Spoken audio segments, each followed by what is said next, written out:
আপনি কিন্তু মানুষের কিন্তু আমতারেক। আপনি বোঝেন জামাত ইসলাম জাকাতের টাকায় চলে এবং আপনিও জাকাতের টাকায় চলেন।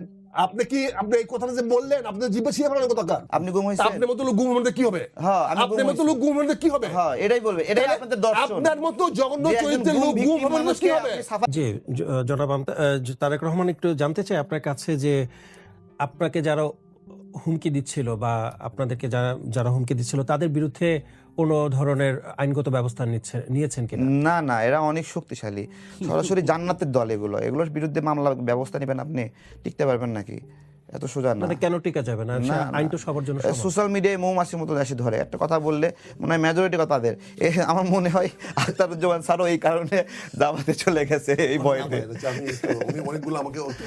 আমি আপনার কাছে একটু আসতে চাই যে আচ্ছা ভাইয়া, দেখেন তারেক সাহেব ব্যক্তিগত কথা বলছেন তো, না না সমস্যা, এই জন্য ব্যক্তি বলছি।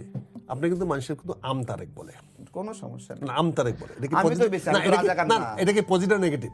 অবশ্যই আমার কাছে না পজিটিভ। না, এটা আপনার কাছে পজিটিভ, আমার কাছে পজিটিভ। হ্যাঁ, কিন্তু মানুষ আপনাকে অকথ্য ভাষায় গালাগালি করে কেন? বিকজ আপনি আমতারেক, হ্যাঁ, বুঝছেন না?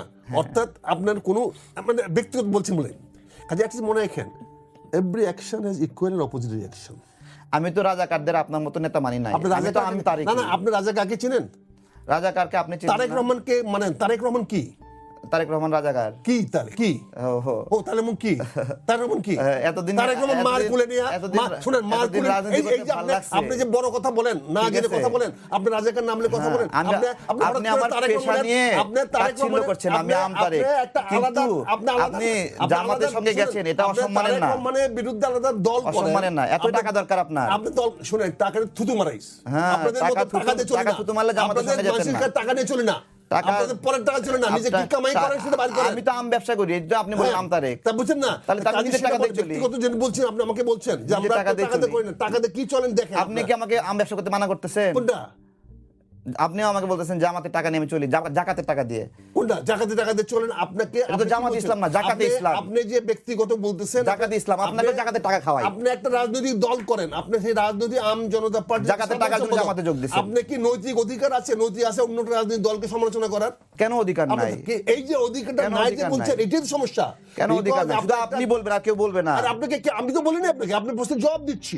আপনি বোঝেন জামাত ইসলাম জাকাতের টাকায় চলে এবং আপনিও জাকাতের টাকায় চলেন।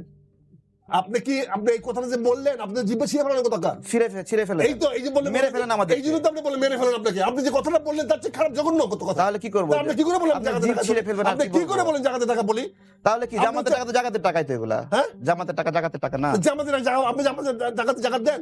এই যে আপনি আমাকে বলেন না, এটা তো আমাকে বলেন তো, আপনি আমাকে বলেন জাকাত তাদের যত অ্যাক্টিভিস্ট আছে, ভোকাল আছে, সবাইকে জাকাতের টাকা খাওয়ায়। না বলছি শুনেন, আমি বলছি জামাত ইসলাম সমস্ত ভোকালকে জাকাতের টাকা খাওয়ায়। এই সমস্ত লোকগুলোর কারণে শুনেন, এই সমস্ত লোকগুলোর কারণে রাজনীতিটা কলুষিত হয়, রাজনীতিটা বিতর্কিত হয়। এদের জবাব দিতে গেলে বিতর্কিত বক্তব্য দিতে হয়। আপনারা রাজনীতি পবিত্র করছেন, রাজনীতি পবিত্র করছেন আপনারা। অনেক পবিত্র জায়গায় নিয়ে গেছেন এখন এই তারেক রহমানদের মতো রাজনীতিবিদদেরকে জন্য গুম খুন এই সমস্ত কালচার আসে। কেন কালচারগুলো আসে? আপনি গুম হইছেন, আপনি গুম হইছেন, আমি গুম হইছি, আপনি গুম হইছেন। আপনার মতো লোক গুম হলে কি হবে? হ্যাঁ, আপনার মতো লোক গুম হলে কি হবে? হ্যাঁ, এটাই বলবে, এটাই আপনাদের দর্শন। আপনার মতো জঘন্য চরিত্রের লোক গুম হলে কি হবে? সাফাই গাচ্ছে গুম হলে কি হবে? গুম হয়ে ঠিক হইছে। না না, গুম করার আপনি কি উপায় আছে? মানে আপনার মতো একটা এভিলকে সমাজে নিয়ন্ত্রণ করতে হলে গুম ছাড়া কি উপায় আছে? এই ছিল আপনার জুলাইয়ের মনে। আইনের চোখে তাই হবে না। জুলাইয়ের মনে আইনের এই ছিল আপনার জুলাইয়ের মনে। জুলাই মানে তো বিএনপি করেছে। জুলাই বিএনপি লোক শহীদ হয়েছে। আমরা আন্দোলন করে ভুলে গেছি। আমরা আন্দোলন করেছি, সেই জন্য বলছি। কাজে আমি বলছি মানে মতের অমিল হলে কি গুম শিকার হতে হবে? আপনি গুম খুন কিসের শিকার হয়? শুনেন, গুম খুন কিসের শিকার হয়? যখন একজন মানুষ অপরাধকে তোয়াক্কা করে না, সে না। এখন প্রশ্ন হচ্ছে আদালতকে যখন আমরা কি করি, কেন এই জিনিসগুলো হয়? এক্সট্রাঅর্ডিনারি মেজার কেন নিতে হয়? It is called extraordinary measure. Extraordinary measure কেন নিতে হয়? নিতে হয় যখন একজন ব্যক্তি আইনটাকে বিভ্রান্তি দেখায়, আইনের সুযোগ দেখায়। এই ধরনের পৃথিবীতে অনেক সাহিত্য লেখা হয়েছে, অনেক উপন্যাস লেখা হয়েছে, অনেক চলচ্চিত্র হয়েছে। এই সমস্ত চরিত্রগুলোকে কেমনে শায়েস্তা করতে হয়, শায়েস্তা করার জন্য মানুষ বিকল্প খুঁজে পায় না, তখন এগুলো করতে হয়। যে অফিসারটা করে তাকে আমরা দোষী করি, কিন্তু তার সামনে কোনো বিকল্প থাকে না।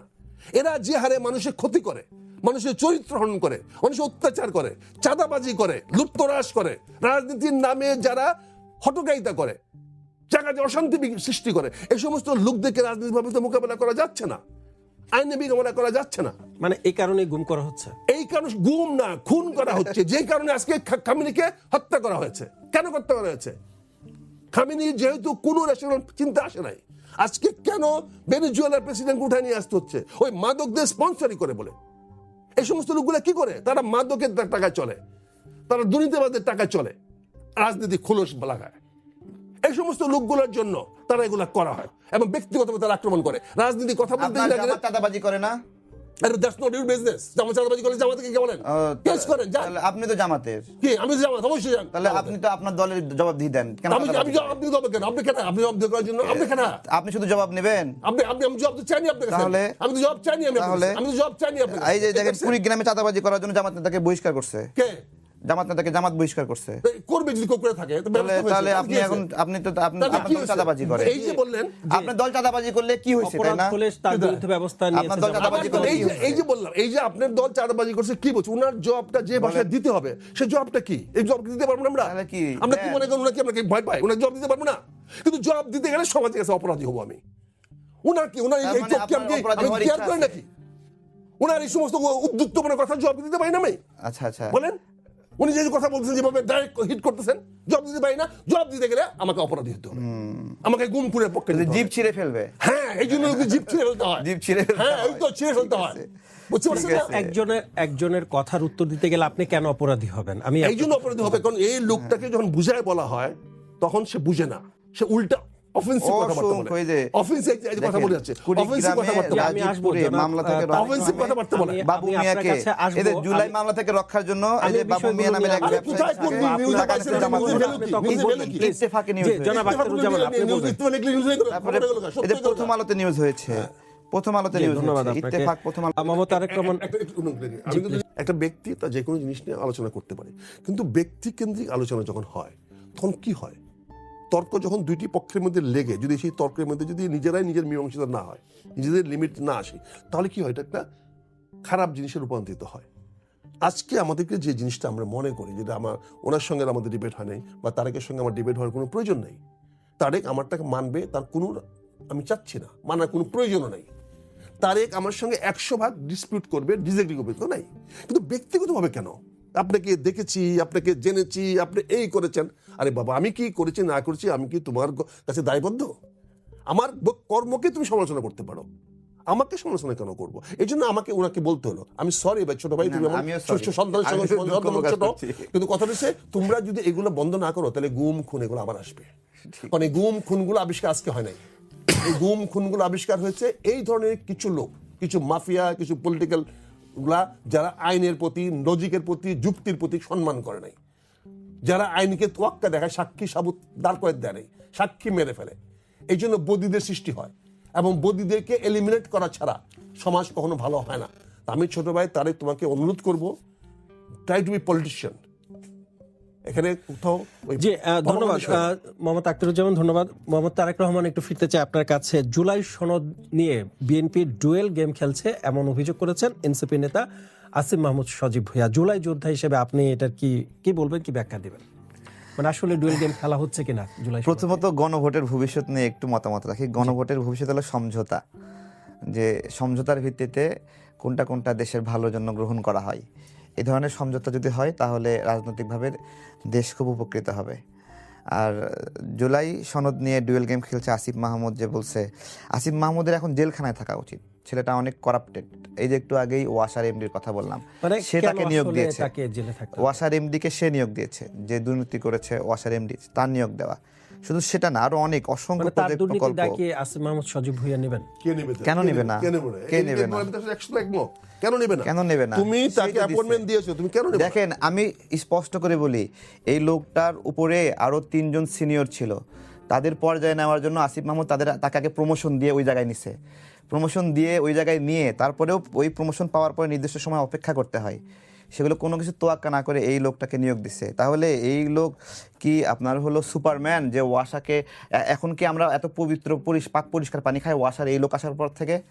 নাকি ওয়াসার পানি এখনো আগের মতোই আছে? সেটা অন্য জিনিস, কিন্তু সেটা না, procedure-টা বলছি, না সেটা একটা মানুষ বলবে। যদি এরকম ভাবে মিরাকেল থাকে যে এই মিরাকেলকে আমরা নিয়ে আসলে দেশের উপকার হবে এই ওয়াসার এমডি কে, সেজন্য তাকে আলাদাভাবে নিয়ে আসতে পারে। মানে মিরাকেল তো একটি হয়েছে যে 15 মাসে হিসাবে অবশ্যই দায়িত্ব নিতে হবে। মোহাম্মদ তারেক রহমান একটু নজর আনতে চাই আপনার। তার চেয়ারম্যান যে অপকর্ম করেছে সেটার জন্য আসিফকে অবশ্যই দায়িত্ব নিতে হবে, তারপরে এটা একমত আমি। এই যে কিন্তু বাকি এজাজ side- সাহেব, এজাজ সাহেবকে নিয়োগ দিল। এজাজ সাহেবের পদ ছিল নাগরিক কমিটিতে। নাগরিক কমিটি কাদের সংগঠন? আসিফদের সংগঠন, তাই না?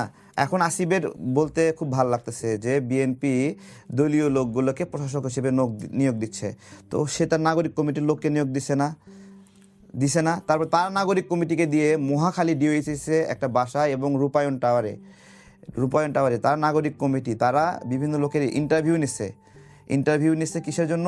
বিভিন্ন কমিশনার পদের রিপ্লেসমেন্ট হিসেবে, প্রশাসক হিসেবে নিয়োগ দিছে, তাই না? যখন ও নিয়োগ দিছে তখন এগুলো হালাল ছিল। এটা হলো জুলালের হালাল একটা সংস্করণ। কিন্তু তারেক ভাই, ওটা প্রতিবাদটা দরকার ছিল ওই সময় করা, আমাদের শক্তিশালী প্রতিবাদ করা আমরা করেছি। আপনারা আমাদেরকে কখনো দেখেননি। সাময়িক ছোট ছোট বিষয়ে ডিসপিউট হয়েছে, এজন্য আপনার কাছে আমি দুঃখ প্রকাশ করছি। আমরা প্রতিবাদ তো এই সমস্ত আমাদেরকে শুনেন, আপনারা যদি আমাদেরকে বলতেন, ডাটাগুলো দিতেন, দেখতেন প্রতিবাদ। আজকে একটা কথা বলি, একটা ছেলে অতিরিক্ত মদ খেয়ে মহাখালীতে যাতে মেডিকেল মারা গেছে, অতিরিক্ত মদ খেয়ে মারা গেছে, ঠিক আছে? তাকে জুলাইয়ের শহীদ হিসেবে দেখায় 30 লাখ টাকা তুলে নিচ্ছে। চিন্তা করতে পারেন। তারপরে কেরানীগঞ্জে এনসিপি নেতা একটা বাচ্চা শিশুকে মারা গেছে বলে সে 30 লাখ টাকা তুলে নিচ্ছে, এবং তার বাবাকে বলতেছে তোমার ছেলে তো মারা যায়নি, তুমি যদি এটা ফাঁস করো এটা কিন্তু জাতিসংঘ পর্যায়ে চলে গেছে, তোমার জীবন কিন্তু জাহান্নাম হয়ে যাবে। মানে সে একটা নাগরিকের জান্নাত জাহান্নাম ঠিক করে দিচ্ছে, তাকে শহীদ দেখায়।